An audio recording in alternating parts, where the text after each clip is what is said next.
Assalamualaikum warahmatullahi wabarakatuh. Surga merupakan tempat terindah dalam tujuan akhir kehidupan bagi manusia yang selalu taat kepada Allah Subhanahu wa Ta'ala. Allah menciptakan surga hanya untuk orang-orang terpilih yang berhasil memperoleh amal kebaikan selama hidup di dunia. Adapun pintu surga banyak sekali jumlahnya.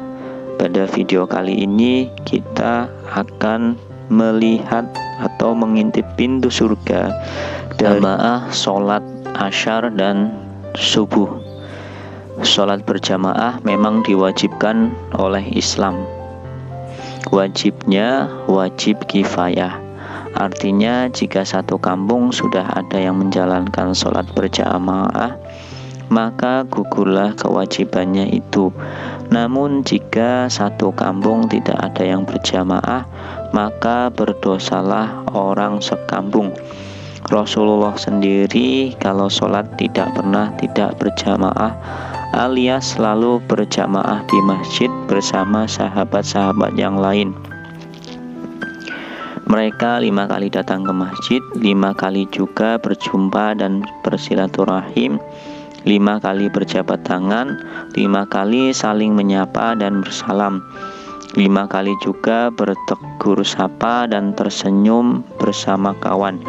Makanya masjid di zaman Rasulullah tidak sekedar tempat bersujud atau bersembahyang, namun fungsi masjid saat itu bermultifungsi.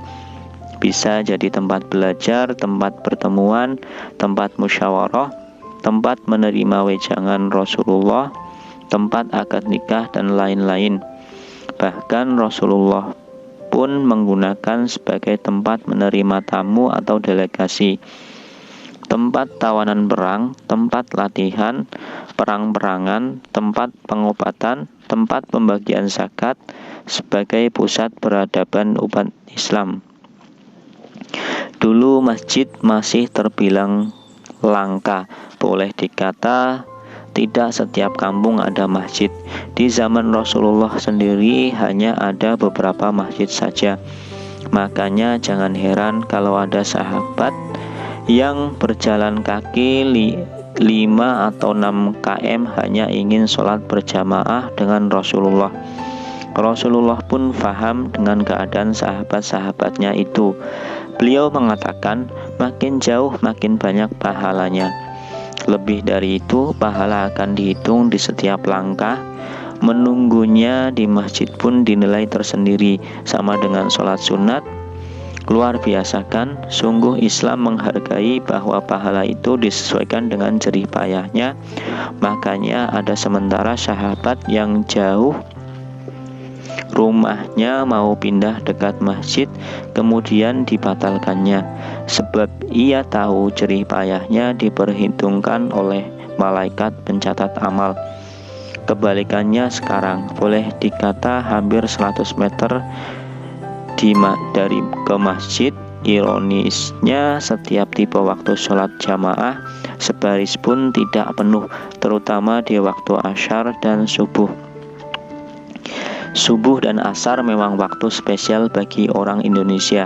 Seakan Rasulullah pun tahu kondisi orang Indonesia, hingga seakan hadis di bawah ini diperuntukkan khususnya orang Indonesia.